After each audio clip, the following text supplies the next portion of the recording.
بسم اللہ الرحمن الرحیم۔ رسول خدا صلی اللہ علیہ وآلہ وسلم ارشاد فرماتے ہیں، کسی بندے کا خدا پر ایمان اس وقت کامل ہوتا ہے جب اس میں 5 خصلتیں موجود ہوں۔ سب سے پہلا، خدا پر بھروسہ کرنا۔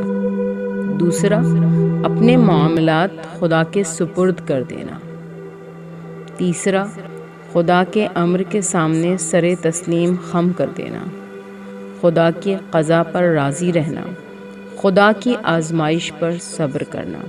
اور ان کے علاوہ یہ کہ وہ شخص خدا کے لیے کسی سے دوستی کرتا ہے، خدا ہی کے لیے کسی سے دشمنی کرتا ہے، خدا کی راہ میں کسی کو دیتا ہے اور خدا ہی کی وجہ سے کسی کو نہیں دیتا، تو اس کا ایمان کامل ہوتا ہے۔